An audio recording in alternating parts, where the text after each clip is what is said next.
সোহা, এ কি দেখছি আমি? পুরো গ্রাম তো ধ্বংস হয়ে যাবে। তোরা কেউ বাঁচতে পারবি না। আজকে তোদের হাত কাটছে, এরপর তোদের গলা কাটবে, তোদের পুরো গ্রামকে ধ্বংস করে দেবে। সাধু বাবা, এর কিছু আপনি করতে পারবেন না? আমি কেন? কারো দ্বারা সম্ভব নয়। এই গ্রামে কাল ছায়া নেমে এসেছে। তোরা যদি বাঁচতে চাস, এই গ্রাম থেকে পালিয়ে যা। সাধু বাবা, আমরা বাড়িঘর ছেড়ে কোথায় যাব? সেটা আমি বলতে পারবো না। তোরা যদি প্রাণে বাঁচতে চাস, গ্রাম ছেড়ে পালিয়ে যা। আমারও এখানে থাকা ঠিক হবে না, আমার বিপদ হতে পারে। আমি গেলাম।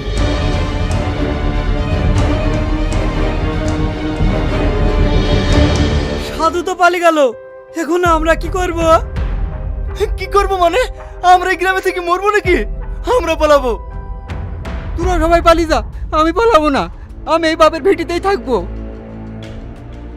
ভাই ভাই, কি হলো বুড়ি, কি হলো? সাধু সাধু,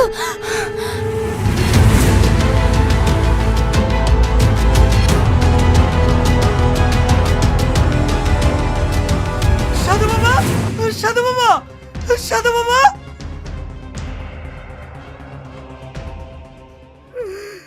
সাধু বাবা নাই রে। দেখলি তো, শুধু আমাদের জন্য আজ এই ভালো মানুষটা মরে গেল। তোরা দেখলে থাক, আজ জমি জায়গা সব বিক্রি করি এই গ্রাম থেকে চলে যাবো।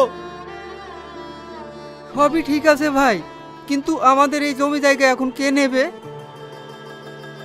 একজন আছে, যার কাছে গেলে আমাদের জমি জায়গাগুলো নিতে পারে। হ্যাঁ, চলো, চলো।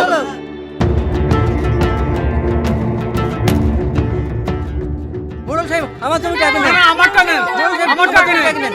বড় সাহেব, আমার জমিটা আগে নেন। এই থামো থামো থামো, তোমরা তো চিৎকার করো না। তোমরা যে এত জমি নাও নাও করছো, ওই গ্রামে জমি নিয়ে কাজ কি? ওই গ্রামে তো এখন কেউ থাকতেও চাইছে না। দেখেন মোড়ল মশাই, আপনি তো অনেক টাকা, একবার আমাদের পরিবারের দিকে তাকান।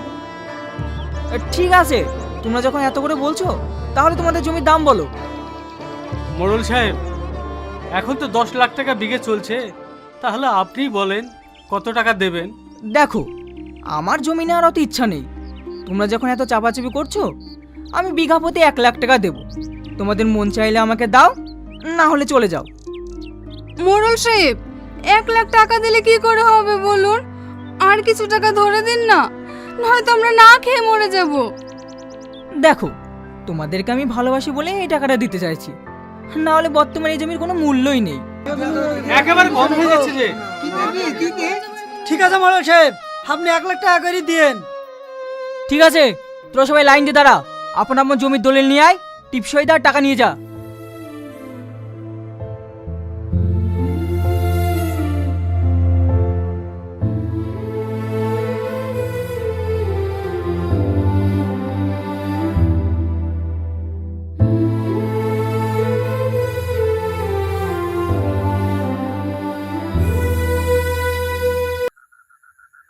স্যার, কোনো আভাস পাচ্ছেন? কই, কিছুই তো বুঝতে পারছি না। কনস্টেবল, তুমি এত কাঁপছো কেন? তোমার ভয় লাগছে? ভয় করলে না, পুলিশের চাকরি করতে না, আমার জ্বর এসেছে।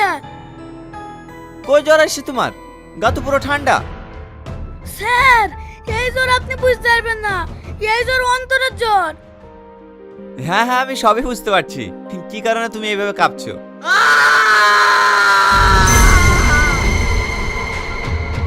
এই আওয়াজটা কোন দিক থেকে আসলো? স্যার, মনে হয় এই দিক থেকে আসলো।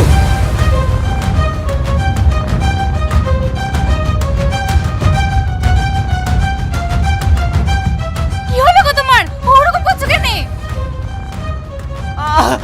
আমার হাত নাই, আমার হাত কেটে দিল, আমার হাত কেটে দিল। আমার কি সর্বনাশ হলো?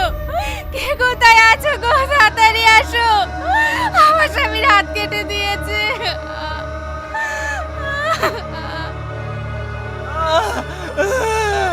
কি হয়েছে? আপনি চিৎকার করছেন কেন?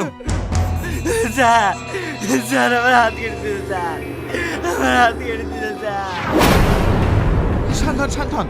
আপনার যে হাত কেটে দিয়েছে, আপনি কি টাকা দেখেছেন? না স্যার, আমি কাউকে দেখিনি। ঘর থেকে বেরিয়ে কেবল বাথরুমের দিকে যাচ্ছি, আর কে জানে হাতটা নিলে হাতটা কেটে দিল স্যার, কেটে দিল স্যার। কি ব্যাপার, আপনারা দাঁড়িয়ে আছেন যে? এনাকে হসপিটালে নিয়ে যান। না স্যার, রাতে আমি হসপিটালে যেতে পারবো না, নাহলে আমার হাত কেটে দেবে। আমি একটা জিনিস বুঝতে পারছি না, এই গ্রামে আর কত লোকের হাত কাটে পড়বে? স্যার ছোট মুখে একটা বড় কথা বলবো। স্যার আমার মনে হয় এই কাজ কোনো জন্তু জানার না, ভূত পেতনি হইতে পারে। চুপ করো, ওসব ভূত ভূত বলে কিছু হয় না। যা কিছু আছে এই গ্রামে আছে। এই তুমি ওইদিকে যাও, আর তুমি ওইদিকে যাও, ভালো করে নজর রাখবে। ঠিক আছে স্যার। কই দেখি আপনার হাতটা কিভাবে কেটেছে? না স্যার, প্রচন্ড যন্ত্রণা করছে স্যার।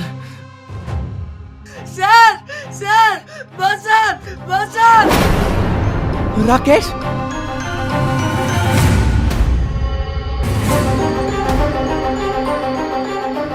রাকেশ, ওঠো ওঠো রাকেশ। তোমার এই অবস্থা কি করে হলো? তোমাকে জাগাত করেছে, তুমি তাকে দেখিছো? আমি কাউকে দেখতে পাইনি স্যার, দেখলে তো গুলি করে দিতাম। কে যেন আমার হাতটা কেটে দিয়ে পালিয়ে গেল। চারিদিক ঘুরে আর কাউকে দেখতে পেলাম না স্যার। স্যার আমার হাত কাটতে পারেনি, আমাকে ঠাল মেরে ফেলতে পালিয়ে গেছে। তোমরা সব পাগল হয়ে গেছো নাকি? প্রায় কারো হাত কেটে চলে যাচ্ছে, অথচ তোমরা কাউকে দেখতে পাচ্ছ না। আমি তো কিছুই বুঝতে পারছি না। স্যার আপনার ভাষায় এতদিন ধরে ছিলাম, হান না ওই সুরমান চাচার একটা পরিচিত উস্তাদ আছে, কালকে ওকে এই গ্রামে নিয়ে আসবো। কোন সুরমান চাচা? যার গতকাল হাত কেটে দিয়েছে ওই সুরমান চাচা। তোমরা তো দেখছি কুসংস্কারকে বিশ্বাস করছো। ঠিক আছে, তোমাদের যা ইচ্ছে তোমার তাই করো, আমি আর কিচ্ছু বলবো না। চলো রাকেশ, তোমাকে হসপিটালে নিয়ে যেতে হবে। আচ্ছা আপনারা কি করছেন বলুন তো? একটা পুরো গ্রামকে গ্রাম ফাঁকা হয়ে যাচ্ছে আর আপনারা হাত গুটিয়ে বসে আছেন। কি করব বলুন ম্যাডাম, আমরা আমাদের মতো অনেক চেষ্টা করেছি, কিন্তু কোনো উপায় বের করতে পারিনি। আচ্ছা আপনি একটা কথা বলুন তো, এই গ্রামের লোকজন গ্রাম ছেড়ে কোথায় যাচ্ছে? ম্যাডাম, জমি জায়গা সব বিক্রি করে দিয়ে এ ওর আত্মীয়র বাড়ি চলে যাচ্ছে। 1 মিনিট, জমি জায়গা বিক্রি করে দিয়ে চলে যাচ্ছে মানে? ওদের জমি নিচ্ছে কে? ম্যাডাম, ওই পাশের গ্রামের মোড়ল সাহেবকে। সব জমি উনি একাই নিচ্ছেন? হ্যাঁ ম্যাডাম, নেবেই বা না কেন? 10 লাখ টাকার জমি 1 লাখ টাকা পাচ্ছে।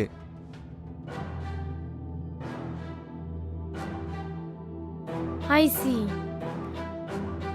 আচ্ছা তুমি এখন যাও, আমি দেখছি।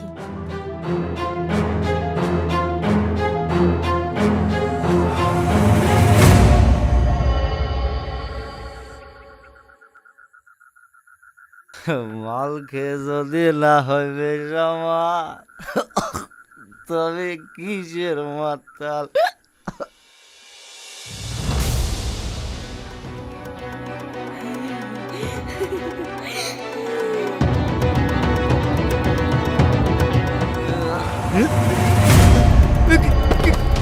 কে তুমি? কে তুমি? আমাকে চিনতে পারছিনি? ভালো করে মনে করি দেখ, 3 দিন আগে তোর হাত কেটে দিয়ে গেছি, আজ গলা কাটতে এসছি।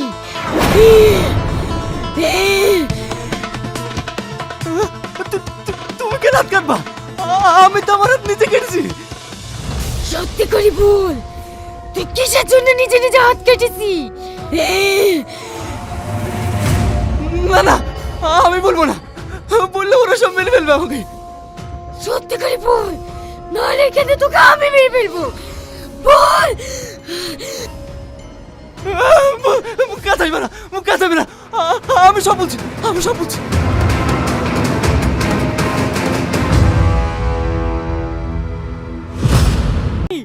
কি হয়েছে টনির? ও হসপিটাল থেকে যে ওষুধগুলো দিয়েছিল সব একসাথে খেয়ে ফেলেছে, ও মনে হয় আর বাঁচবে না।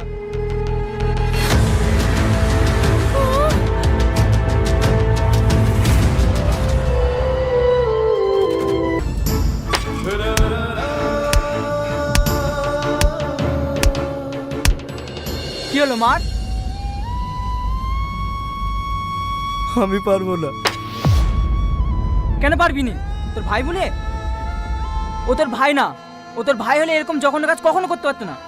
মার ওকে। কি হলো মার?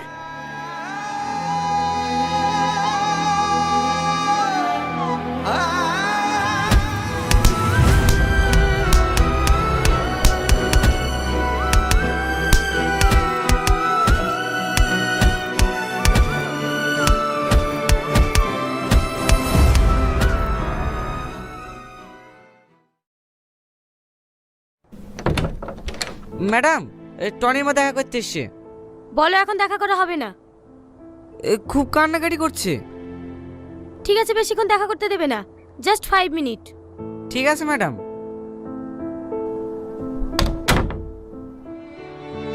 গ্রামে তোর লেগে আমরা কেউ মুখ দেখাতে পারছি নি। তোর বাপকে ধরে ধরে সবাই অপমান করছে। তুই নাকি সব গরিব মানুষের অ্যাকাউন্ট থেকে টাকা চুরি করে নিয়েছিস। সত্যি করে বল না বাপ, তুই ওসব কিছু করিস নি তো? তুমি বিশ্বাস করো মা, আমাকে মিথ্যা ফাঁসুন হয়েছে। আমি এসব কিচ্ছু করিনি। আর কেউ না জানুক, তুমি তো আমাকে জানো। তোর কিচ্ছু হবে না। আমার যে হাতের বালা দুটো ছিল, সে দুটো বেঁচে তোর আব্বাকে উকিলের কাছে পাঠিয়েছি। এই সপ্তাহের মধ্যে তোকে ছাড় করে নিয়ে যাবো। চলেন চলেন, টাইম শেষ হয়ে গেছে। তুই কেন চিন্তা করিস না বন্ধু, সব ঠিক হয়ে যাবে।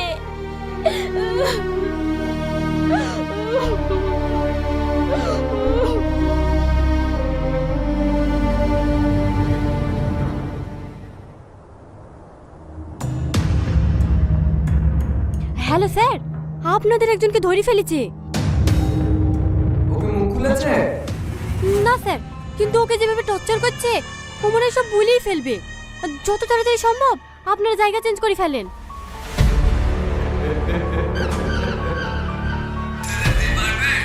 আমরা একটা চিলো শিখতে পারি। ওরা ভুল লোককে ধরেছে, ও আমাদের লোক না। মানে খবরটা দেওয়ার জন্য তোর অ্যাকাউন্টে 1 লাখ টাকা ট্রান্সফার করে দিয়েছি। হ্যাঁ স্যার, এসেছে।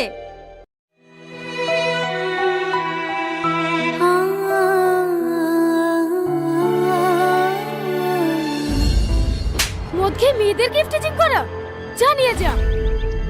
ওর বাবা যে কত বড় নেতা হয়েছে তা আমি দেখছি। চলো।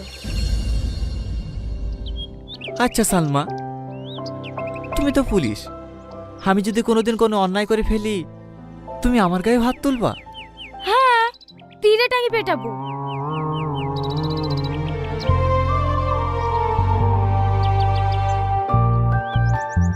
কি হলো, দাঁড়িয়ে গেলে যে? বাড়ি যাবে না? যাসি।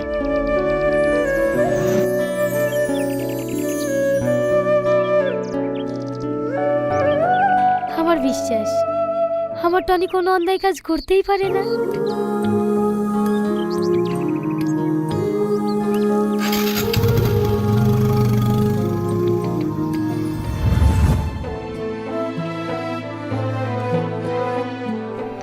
ম্যাডাম চলেন।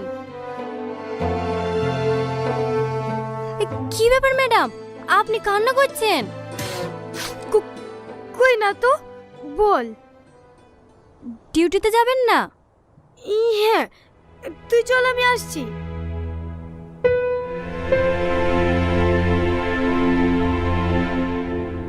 ম্যাডাম, আপনি এখনো খাবার খাননি? না, ভালো লাগছে না।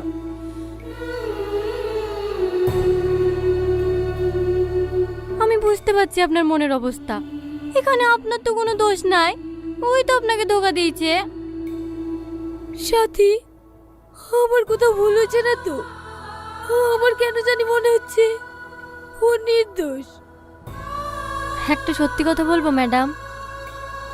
বল। আপনি আপনার ভালোবাসার চোখ দিয়ে দেখছেন তো, তাই এরকম মনে হচ্ছে। আমার তোকে প্রথম থেকেই সন্দেহ হয়েছিল। আপনি একবার ভেবে দেখুন তো, আপনার সাথে যেদিন ওর প্রথম দেখা হয়, ওইভাবে কি কোনো ছেলে প্রপোজ করে? আর আপনি হলেন এই এলাকার ওসি, ও আপনাকে চিনবে না?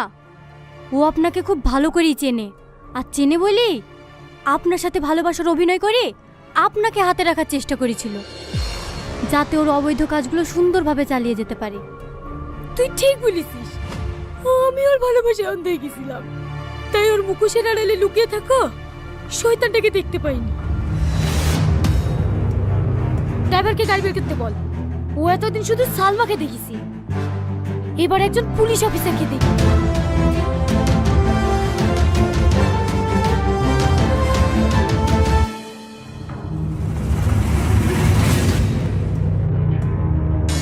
বস, ব্যাংকের লোক নিয়ে চলে এসেছি। কালকের মধ্যে আমার একটা কারেন্ট অ্যাকাউন্ট লাগবে। কালকের মধ্যেই? হ্যাঁ, কালকের মধ্যে। ঠিক আছে স্যার, হয়ে যাবে।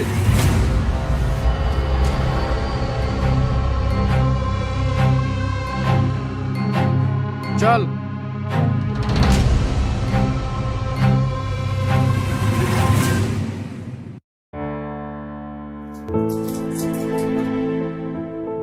লে ওষুধটা খেলে।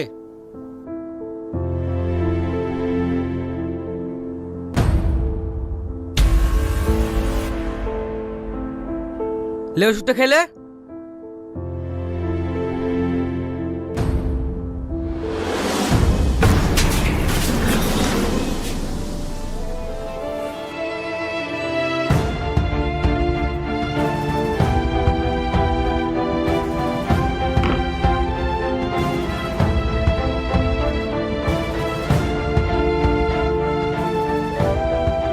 লে ওষুধটা খেলে। মুখ খুলিছে? না ম্যাডাম, কাল থেকে কিছু খাওয়া দাওয়া করেনি তো, তার উপর আবার প্রচুর টর্চার করা হয়েছে, অজ্ঞান হয়ে গেছিল। হাসপাতাল থেকে এক্ষুনি ট্রিটমেন্ট করে নিয়ে আসলাম। ডাক্তার ওষুধ দিয়েছে, সেগুলোও খেতে যাচ্ছে না। ঠিক আছে, তোমরা বাইরে যাও, আমি দেখছি।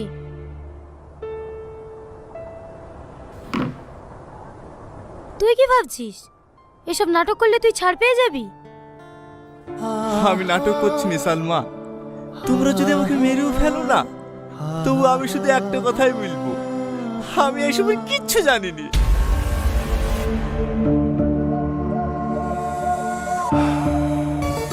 দেখো, আমি তোমাকে একদিনের জন্য হলেও ভালোবেসেছি।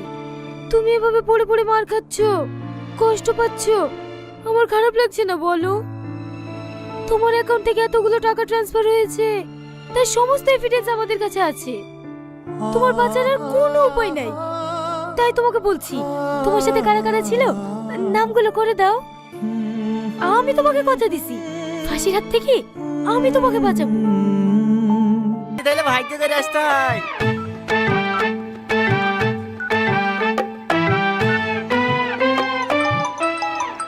এই তো চলে এসছে। সরি, তোমার নাম্বারটা নিয়ে নিলাম, কিছু মনে করো না। হ্যাঁ, মাঝে মাঝে ফোন দিলে ফোনটা রিসিভ করো। ক্লাবে চলে এসছি, নাম।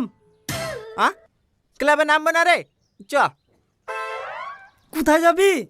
বন্ধুকে এগিয়ে দিয়ে আসি, রাস্তা করতে ভালো না, তখন যদি কেউ ডিস্টার্ব করে। কি এগিয়ে দিতে যাবো তো? আচ্ছা, তুমি কি সব মেয়ের সঙ্গে এরকম ব্যবহার করো? না না, মাই দিব্যি। কেন জানি না, তোমাকে আমার প্রথম দেখাতেই ভালো লেগে গেছে।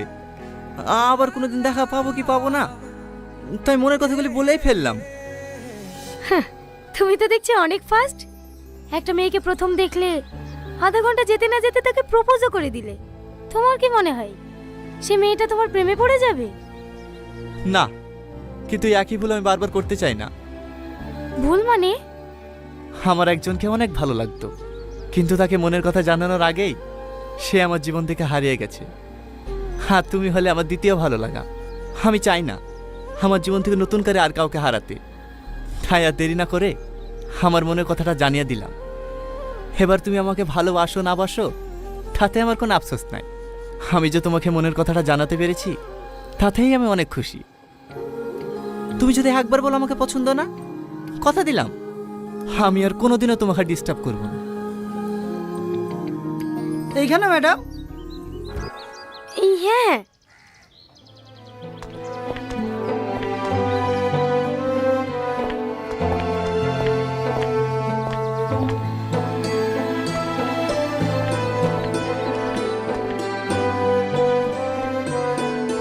ম্যাডাম, আপনাকে ওই ছেলেটা এভাবে ডিস্টার্ব করছিল, আপনি কিছু বললেন না? কোথায় ডিস্টার্ব করছিল? আমার তো ভালোই লাগছিল। ডিউটি করতে করতে তো ভুলেই গেছিলাম যে আমিও একটা মেয়ে। বুঝতে পেরেছি, আপনি ওর প্রেমে পড়ে গেছেন, তাই না? চল।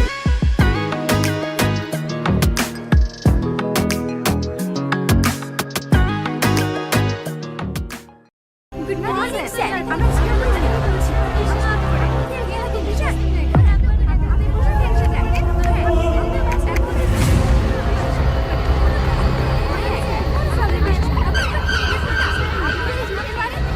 ম্যাডামের পাশে বসে শিখে নাও কীভাবে কথা বলতে হবে। ঠিক আছে স্যার। গুড মর্নিং স্যার, আমি জিও কুইজ থেকে রামিশা বলছি। আপনাকে 3টি প্রশ্ন করা হবে, আপনি যদি সঠিক উত্তর দিতে পারেন জিতে যাবেন 25 লক্ষ টাকা। হ্যাঁ, 25 লক্ষ টাকা? হ্যাঁ, প্রথম প্রশ্নের উত্তর দিতে পারলে আপনি পেয়ে যাবেন 25,000 টাকা। দ্বিতীয় প্রশ্নের উত্তর দিতে পারলে আপনি পেয়ে যাবেন 5 লক্ষ টাকা। আর তৃতীয় প্রশ্নের উত্তর দিতে পারলে আপনি পেয়ে যাবেন 19,75,000 টাকা। আপনি কি এই খেলাটি খেলতে চান? হ্যাঁ, বলেন। আপনার জন্য প্রথম প্রশ্ন, ভারতের প্রধানমন্ত্রী কে? ও আবার কে জানে না? মোদি।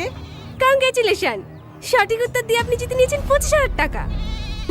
হ্যাঁ, সত্যি? হ্যাঁ, আপনি আপনার অ্যাকাউন্ট নাম্বারটা বলুন, আপনার জেতা টাকা আপনার অ্যাকাউন্টে পাঠিয়ে দেওয়া হবে। হ্যাঁ। ও গো, পাসবইটা দাও তো। পাসবই কি করবা? আরে দাও তো।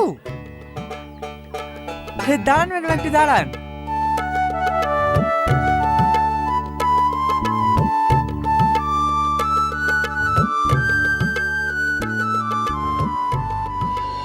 মানে কি যে রাখে। হে, একটু দাঁড়ান ম্যাডাম, বলছি। এই লাও। ম্যাডাম। হ্যাঁ বলুন। 91, 68, 73, 34, 113। ওকে, আইএফসি কোডটা বলুন। হ্যাঁ হ্যাঁ, SBIN। লাস্টে 20 তো? হ্যাঁ। হ্যালো গাইজ, আসসালামু আলাইকুম। তো বন্ধুরা সকলে কেমন আছেন? তো আজকে আবার আপনাদের মাঝে চলে এসেছি নতুন একটি ব্লগ ভিডিও নিয়ে। তো আজকের এই ব্লগ ভিডিওতে আমি আপনাদের মাঝে দেখানোর চেষ্টা করব বন্যা কবলিত যে এলাকাগুলো রয়েছে, তো এই এলাকাগুলো আজকে আমি আপনাদের মাঝে তুলে ধরার চেষ্টা করব।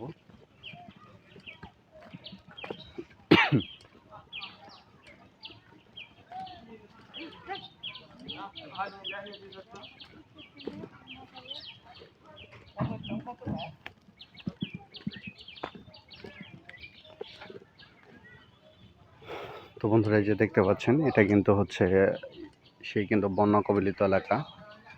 তো এটা কিন্তু নদীর সাইডে কিন্তু রাস্তা দেখতে পাচ্ছেন। ডান পাশে কিন্তু বিশাল বড় কিন্তু একটি নদী রয়েছে এবং এগুলো কিন্তু ছোট কিন্তু একটি রাস্তা রয়েছে। তো এই রাস্তা দিয়ে কিন্তু অটো এবং কি মোটর সাইকেল, ভ্যান এগুলো কিন্তু এই রাস্তা দিয়ে কিন্তু চলাচল করে থাকে। তো দেখতেই পাচ্ছেন। তো এই রাস্তা দিয়ে কিন্তু বড় কোনো যানবাহন কিন্তু চলাচল করতে পারে না, কারণ রাস্তাটি কিন্তু অনেক কিন্তু ছোট।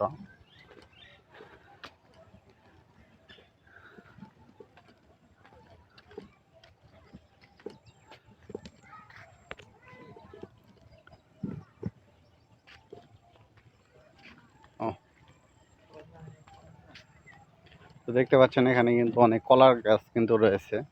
তো তা বুঝতেই পারছেন, এখানে কিন্তু কলা চাষাবাদ করা কিন্তু হয়। এখানে কিন্তু প্রচুর কিন্তু হচ্ছে কলার কিন্তু গাছ দেখতে পাচ্ছেন।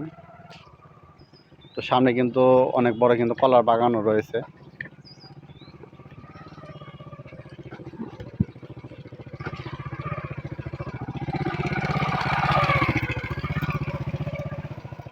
তো বন্ধুরা, এই যে দেখতে পাচ্ছেন আমার সামনে দিয়ে কিন্তু ছোট কিন্তু একটি মোটর সাইকেল কিন্তু ভটভটি, তো ভটভটি কিন্তু চলে যাচ্ছে। আর এই গ্রামের সুন্দর পরিবেশগুলো আপনাদের কাছে কেমন লাগে তা কিন্তু অবশ্যই আপনারা কমেন্টের মাধ্যমে কিন্তু জানিয়ে দেবেন। তো এই ভিডিওগুলো যদি আপনাদের কাছে ভালো লেগে থাকে অবশ্যই লাইক, কমেন্ট এবং শেয়ার করবেন। তো সকলে ভালো থাকবেন। আসসালামু আলাইকুম।